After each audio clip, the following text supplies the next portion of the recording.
누가복음 3장 7절에서부터 18절까지의 말씀입니다. 요한은 자기에게 세례를 받으러 나오는 무리에게 말하였다.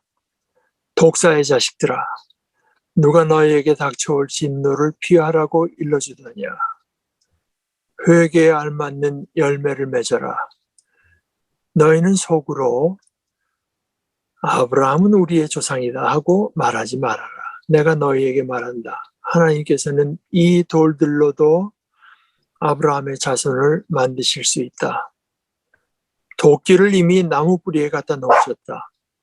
그러므로 좋은 열매를 맺지 않는 나무는 다 찍어서 불 속에 던지신다. 무리가 요한에게 물었다. 그러면 우리는 무엇을 해야 합니까? 요한이 그들에게 대답하였다. 속옷을 2벌 가진 사람은 없는 사람에게 나누어 주고 먹을 것을 가진 사람도 그렇게 하여라. 세리들도 세례를 받으러 와서 그에게 물었다. 선생님, 우리는 무엇을 해야 하겠습니까? 요한은 그들에게 대답하였다.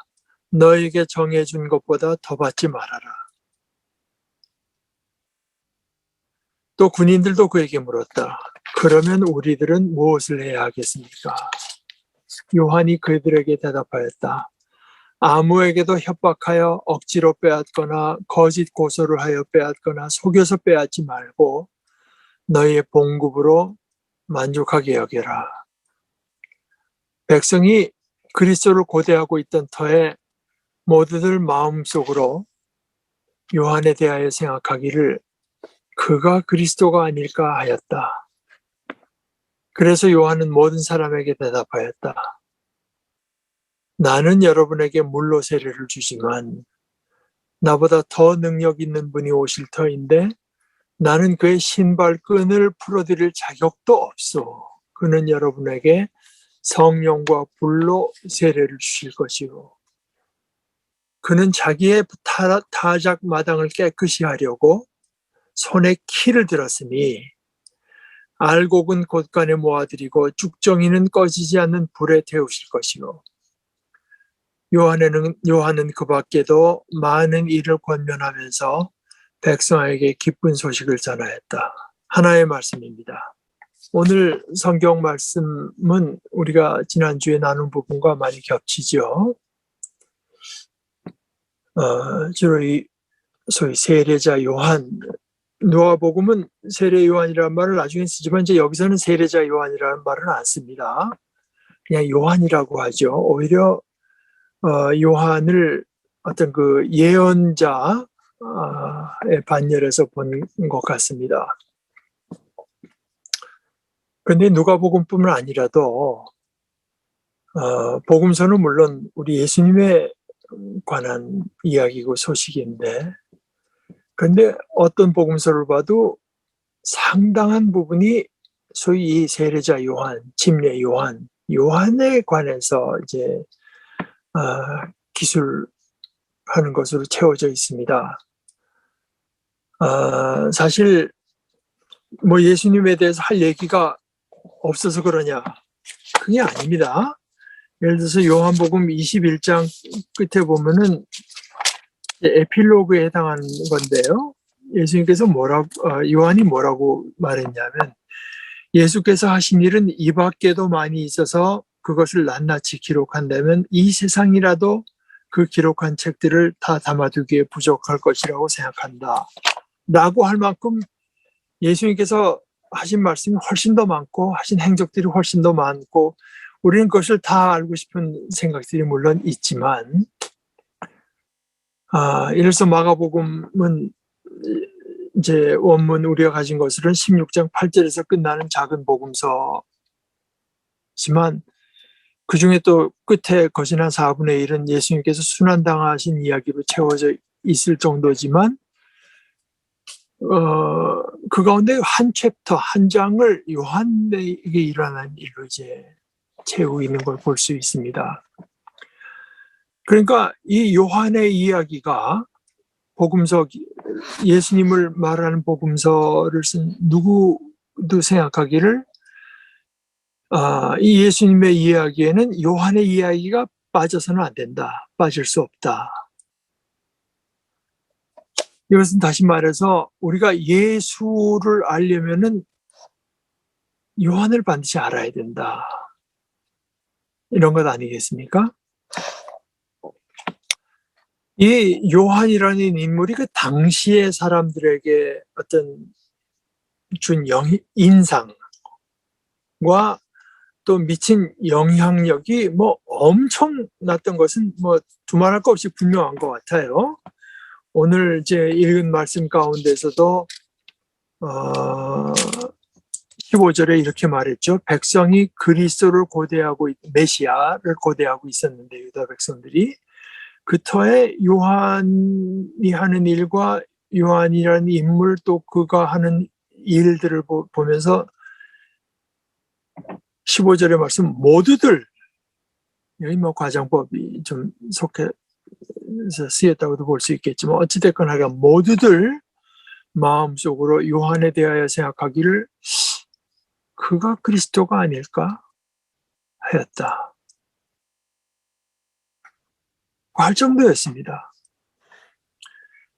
심지어 요한이 이 사람들에게 남긴 어떤 인상이 얼마나 강력했던지 저 뒤에 9장 7절에 가면은 이런 얘기가 나오죠.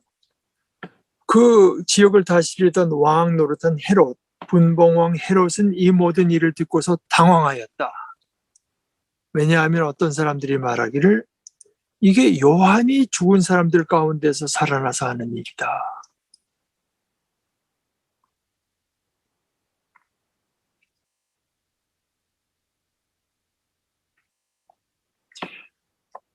예수님도 저 뒤에 7장 24절에서 28절 전반절 사이에 요한에 대해서 이렇게 말씀하시죠. 요한의 심부름꾼들이 예수님께 다녀갔는데요. 떠난 뒤에 예수께서 요한에 대하여 무리에게 말씀하셨다. 너희는 무엇을 보러 광야에 나갔더냐? 광야는 요한이 있는 곳인데요. 거기 간 게 뭐 바람에 흔들리는 갈대냐? 그걸 보러 갔는가? 아니면 무엇을 보러 나갔더냐? 거기 비단 옷을 입은 사람이 있었던가? 화려한 옷을 입고 호사스럽게 사는 사람은 왕궁에 있다. 그런데 여러분들은 광야에 나갔습니다. 뭘 보러? 누굴 보러 갔습니까? 아니면 무엇을 보러 나갔더냐? 예언자를 보려고 나갔더냐? 그렇다. 예언자인데요. 근데 내가 너에게 말한다. 그는 예언자보다 더 위대한 인물이다. 이 사람에 대하여 성경에 기록하기를 보아라. 내가 내 심부름꾼을 너보다 앞서 보낸다. 그가 내 앞에서 내 길을 닦을 것이다 하였다. 그러면서 예수님께서 말씀하시기를 내가 너에게 말한다. 여자가 낳은 사람 가운데서 세례자 요한보다 더 큰 인물이 없다.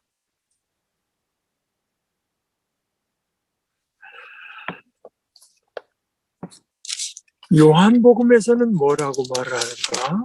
요한복음 뭐 다른 데도 나오지만 서문에서 이렇게 말을 합니다. 1장 6절에서부터 8절까지가 하나님께서 보내신 사람이 있었다. 그 사람은 요한이었다. 그 사람은 그 빛을 증언하러 왔으니 자기를 통하여 모든 사람을 믿게 하려는 것이었다. 그 사람은 빛이 아니었다. 근데 앞에 이제 그 분봉왕 헤롯이 이 모든 일들을 듣고 당황했다고 했는데요. 그럼 무슨 이야기를 듣고 당황했는가? 그거 이제 바로 앞에 6절이 이렇습니다. 제자들은 나가서 여러 마을을 두루 다니면서 곳곳에서 복음을 전하며 병을 고쳤다. 그러니까 예수님께서 제자들을 보내시고 또 제자들을 통해서 일어나는 일들 이런 것까지를 보면서 사람들이 이건 요한이 죽은 사람들 가운데 살아났다. 이런 얘기가 이제 떠도는 것을 듣고 정치가 헤롯이 이제 당황했다고 말을 하는 것입니다. 이거는 이 이야기를 보게 되면 한편으로는 예수께서 하신 말과 일이, 심지어 그 제자들을 보내서 제자들을 통해서까지 나타나는 그런 일들이, 이게 요한 같은 사람이 이게 죽었다가 다시 살아나서야만이 가능한 일들이 일어난다 라는 정도로 사람들에게 보였다는 것을 알 수가 있고, 또 이것을 또 다른 식으로 보게 되면은 요한이라는 인물이 이게 심지어 다시 살아날 수도 있는 인물이다, 그런 정도의 사람으로 사람들에게 보였다고 하는 것을 우리가 이제 짐작할 수가 있습니다.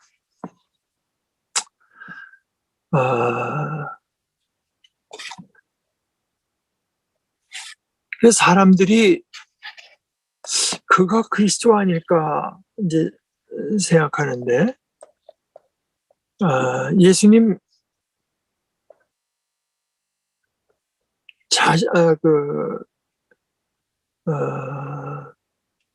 오히려 사람들이 예수님에 대해서는요, 저 뒤에 9장 18절 19절에 가면 이런 얘기가 나오죠. 예수께서 혼자 기도하고 계실 때 제자들이 그와 함께 있었는데 예수께서 제자들에게 물으십니다. 사람들이 나를 누구라고 하느냐? 그들이 대답하였다. 세례자 요한이라고 합니다. 그러나 엘리야라고 하는 사람들도 있고 옛 예언자 가운데 한 사람이 살아났다고 하는 사람들도 있습니다. 그러니까 그 당시 또 사람들은요, 예수님이 아직 메시아라고 생각 안 하고 메시아에 대해서 말하는 그런 인물로, 메시아를 가리키는 인물로 이제 생각했다고 하는 것입니다. 요한 본인은 이제 어땠는가? 요한 본인이 자기가 메시아가 아니라고 하는 데 대해서는 뭐 흔들림이 없었습니다. 그런데 요한이 메시아에 대해서는 어떻게 생각했는가? 사람들이 요한이 메시아가 아닌가 생각할 때 요한이 사람들에게 한 말은, 그런 사람들에게 대답이 이랬는데요. 나는 여러분에게 물로 세례를 줍니다. 그렇지 않습니까? 그런데 나보다 훨씬 더 능력 있는 분이 이제 내 뒤에 오십니다. 근데 그분과 나의 어떤 차이는 어떠냐? 나는 심지어 스승이 하인이나 제자에게도 안 맡긴다는 그 천한 일, 뭐 신발끈을 풀어드릴 자격조차도 없을 정도입니다. 이제 말하면서 나는 물로 세례를 주는데요. 그분은 여러분에게 성령과 불로 세례를 주실 것입니다. 성령은 실체거든요. 물은 그냥 물 아니겠습니까? 뭔가 전혀 다른 차원의 실체를 가리키는, 그 상징하는 것일 따름인데, 하나의 방편이 될 수 있을 따름인데, 그 실체를 가지고 오시는 분이 오십니다.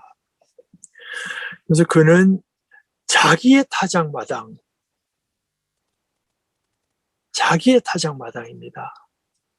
그러니까 그 주인이신 거죠. 자기의 타작마당을 깨끗이 하려고 손에 키를 들었으니 알곡은 곳간에 모아드리고 쭉정이는 꺼지지 않는 불에 태우실 것입니다. 요한은 메시아를 이렇게 이해했습니다. 메시아는 나보다 훨씬 더 크신 분, 능력 있는 분이로 오셔서 실체를 가지고 오실 것인데, 그 실체의 중요한 내용은 뭐냐? 심판입니다. 심판. 물론 메시아 일 가운데 그것이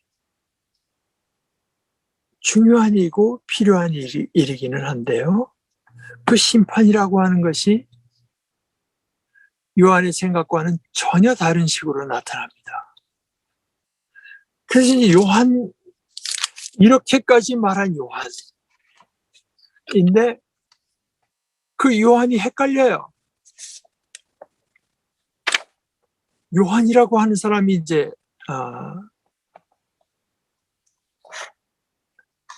헷갈립니다. 그래서 사람들을 보냅니다. 예수께 보내요. 그게 아까 읽은 7장 16절서부터의 일인데요. 18절서부터의 일인데요. 그래서 요한의 제자들이 예수님의 이 모든 일을 요한에게 알립니다. 감옥에 갇혀 있으니까요. 그러니까 요한이 자기 제자 가운데 두 사람을 불러서 예수님께로 보내서 묻습니다. 오실 그분, 이 메시아를 가리킨 것입니다. 당신이 그분입니까? 아니면 우리가 다른 분을 기다려야 됩니까? 자기가 메시아가 아닌 것은 100% 확신했지만 예수님에 대해서는 긴가민가 하는 것입니다. 그래서 물어요.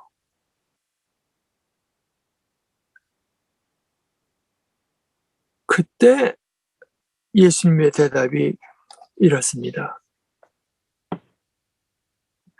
그때 예수께서는 질병과 고통과 악령으로 시달리는 사람을 많이 고쳐주시고 또 눈먼 사람을 볼 수 있게 해주셔서 예수께서 그 요한이 보낸 그 사람들에게 이렇게 대답하십니다. 너희가 지금 보고 들은 것을 가서 요한에게 알려라.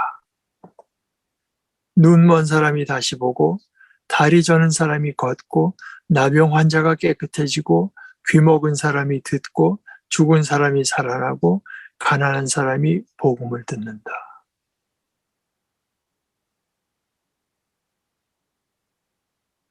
이게 요한이 기대하지 않았던 것입니다. 요한은 예수께서 오시게 되면 명명백백하게 선인과 악인이 하나님을 진정으로 사랑하던 사람들과 중심이 심지가 그렇게 바르지 못한 사람들이 다 갈라져서 그 메시아가 오시게 되면 그것이 다 명명백백히 드러나서 이제 심판이 내려질 것을 기대했습니다. 그런데 여기서 이제 묘한 것이요. 요한이 이렇게 말을 했는데 오늘 읽은 마지막 귀절이 어떻습니까? 요한은 그 밖에도 많은 일을 권면하면서 백성에게 기쁜 소식을 전하였다. 사실 요한이 한 말을 우리가 보게 되면 이거 기쁜 소식이라고 하기에는 좀 이상하지 않습니까? 요한이 사람들을 뭐라고 불렀나요? 독사의 자식들아, 누가 너희에게 닥쳐올 진노를 피하라고 일러주더냐. 그러니까 요한이 백성에게 나와서 선포한 것은 다가올 진노인 것이 틀림없습니다. 회개하지 않으면 하나님의 진노가 너에게 있다. 그래서 아까 도끼를 이미 나무 뿌리에 갖다 놓으셨다고 하잖아요. 그러므로 좋은 열매를 맺지 않는 나무는 다 찍어서 불 속에 던지신다고 했는데 그게 기쁜 소식이라는 것입니다. 좋은 소식. 좋은 소식.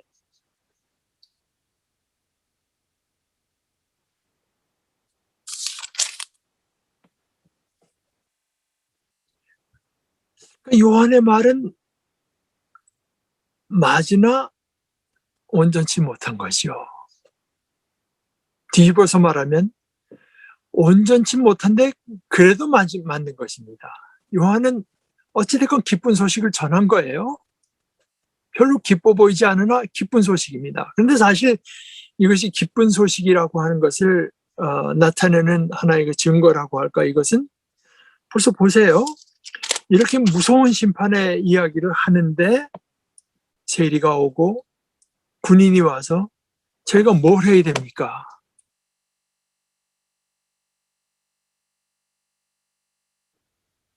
이것은 요한에게 뭔가 자기들이 가진 세리라고 하는 권한, 군인이라는 권한으로는 도저히 다룰 수 없는 뭔가가 있는 게 틀림없기 때문에 와서 그 얘기를 하는 거 아니겠어요? 세리와 군인이 찾아 나왔다는 자체가 요한이 전한 이야기가 실제로 기쁜 소식이라고 하는 아주 강력한 증거라고 생각합니다.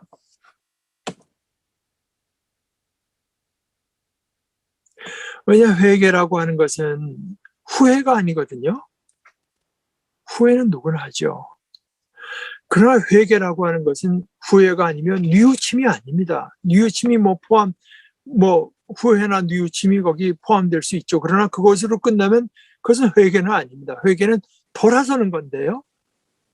하나님께로 돌아서고 바른 삶으로 삶을 돌이키는 건데요. 그것은 다른 것이 있으니까 돌아서는 거거든요. 그러니까 세일이나 군인 같은 사람들이 와서 자기들이 지금 맛보고 있고 누리고 있는 것으로는 결코 충분치 않다고 하는 더 나은 것을 찾아왔다고 하는 그 자체가 사실 요한의 이야기가 무서운 이야기이기는 해도 그것이 기쁜 소식이라고 하는 강력한 증거가 되죠. 심판은 필요한 것입니다. 거짓 모양, 그저 진노를 피하기 위해서 어떤 종교의 형태를 띠는 것, 이런 것이 아닌 진짜 돌이킴은 반드시 필요하죠. 이런 것들이 잘못됐다고 하는 것을 가려내는 것은 반드시 필요합니다. 그러나 그것으로 충분치는 않습니다. 요한은 기쁜 소식을 전했으나 그것이 아마 기쁜 소식이라는 생각을 못하면서 전했을 가능성이 많습니다. 그것이 기쁜 소식의 일부일 따름이라고 하는 것을 인식하지 못한 채로 전했을 가능성이 많아요. 그에 반해서 예수님은 어떠셨는가? 같이 읽죠? 너희가 보고 들은 것을 가서 요한에게 알려라. 눈 먼 사람이 다시 보고 다리 저는 사람이 걷고 나병 환자가 깨끗해지고 귀 먹은 사람이 듣고 죽은 사람이 살아나고 가난한 사람이 복음을 듣는다. 나에게 걸려 넘어지지 않는 사람은 복이 있다. 여기가 걸려 넘어질 수 있는, 지금 요한도 걸려 넘어질 수 있다는 겁니다. 아까 9장의 말씀에서도 이제 7장 28절의 말씀 제가 아까 앞부분만 읽었는데요. 내가 너에게 말한다. 여자가 낳은 사람 가운데서 세례자 요한보다 더 큰 인물이 없다. 그러고 나서 하신 말씀이 그러나 하나님 나라에서는 가장 작은 자라도 요한보다 더 크다.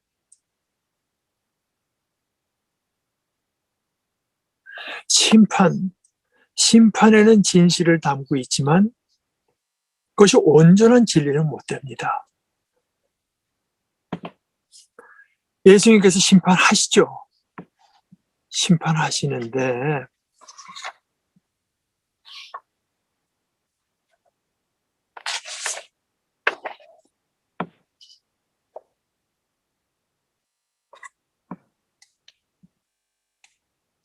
예수님은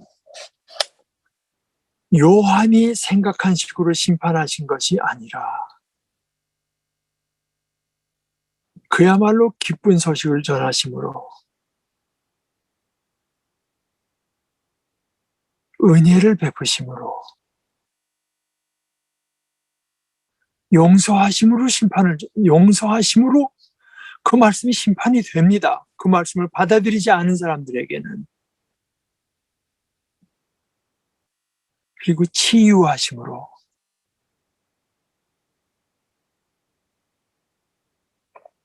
구원하심으로 궁극적으로 자신을 내어주심으로써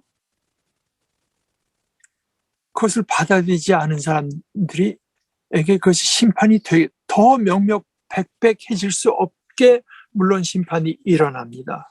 그러나 심판의 무서운 진노의 메시지를 전해서 심판하신 것이 아니라 그것이 아마 요한이 메시아가 올 때 기대했던 것인지 모르겠어요. 메시아의 말을 듣다가 안 받아들인 사람은 그 자리에서 곧장 그냥 땅으로 뭐 끌려 들어가든가 뭐 즉사하든가 이런 식으로 했는지 모르죠. 그러나 예수님께서 심판하시지만 예수님은 은혜로 심판하기 위해서 심판하신 것이 아니라 구원을 베푸심으로써 치유하심으로써 심판이 일어나 버릴 수밖에 없게 되는 식으로 심판이 일어난 것입니다.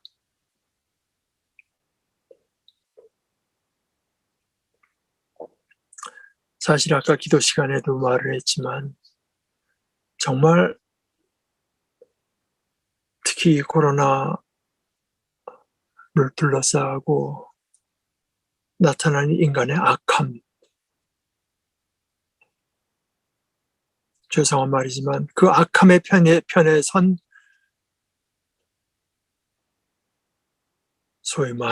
소위 신앙인들,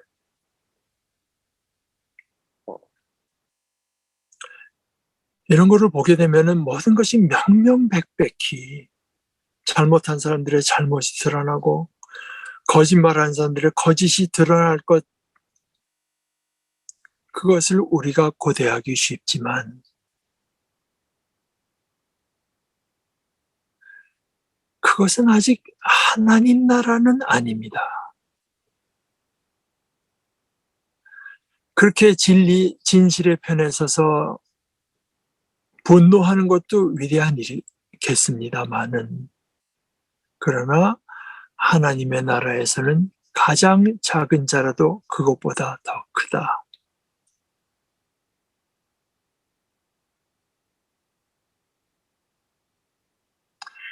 우리는 예수님의 길을 가야 되지 않겠습니까? 애통하면서도요, 이 진노를 넘어선 용서,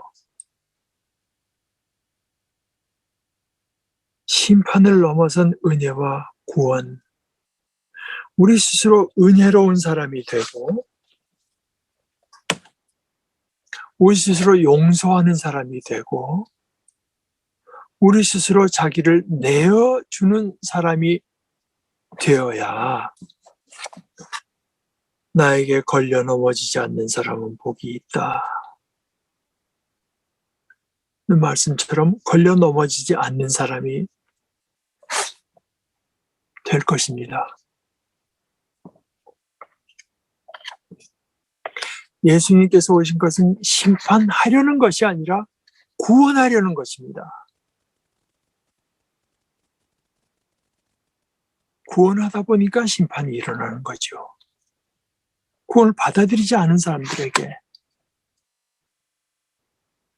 우리는 심판을 전하는 사람들이 아니라 생명을 전하고 용서를 전하고 은혜를 전하는 사람들입니다.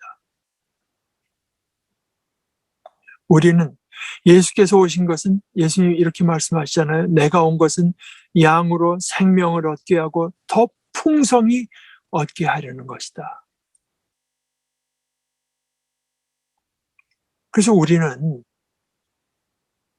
일그러지지 않고 축소되지 않고 제한되지 않는 삶, 풍성한 삶, 우리가 먼저 그런 존재가 되는 것이고요. 그리고 그런 존재가 돼서 그런 삶을 사는 거, 함께 진짜 삶, 풍성한 삶을 사는 것이 기쁜 소식의 본령입니다. 요한이 미처 온전히 깨닫지 못하고 그 부분만을 이해할 수밖에 없었던 기쁜 소식. 우리는 이 예수의 길을 가도록 하시고 이 은혜를 베푸시고 구원을 베푸시고 자기를 내어주시러 오신 예수님을 기다리는 사람들이 되도록 하십시다. 기도하시겠습니다. 하나님 우리 아버지, 저희들의 작은 극히 작고 또 때가 덕지덕지 묻은 저희들의 정의감으로 보아도 이 세상은 너무나 악이 횡행하고 너무나 많은 거짓이 횡행하는 것을 보면서 저희들 마음속에 참 하나님의 심판과 진노를 우리가 자신도 모르는 사이에 기다리고 있었는지 모르겠습니다. 하나님의 진노를 우리의 생각대로 재단하면서 하나님을 우리식으로 생각한 것, 이것을 아버지 앞에 자복합니다. 우리에게 사랑으로 오시고 은혜로 오시고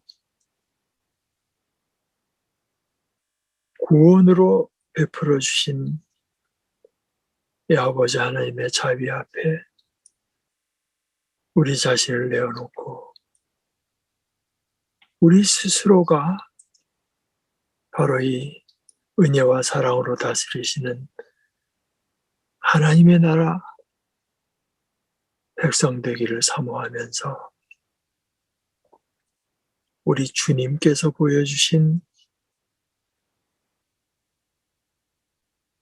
구원의 길, 참된 기쁘고 복된 소식의 길을 갈 수 있도록 저희들을 붙들어 주시고 주장하여 주시옵소서. 예수님의 이름으로 기도합니다. 아멘.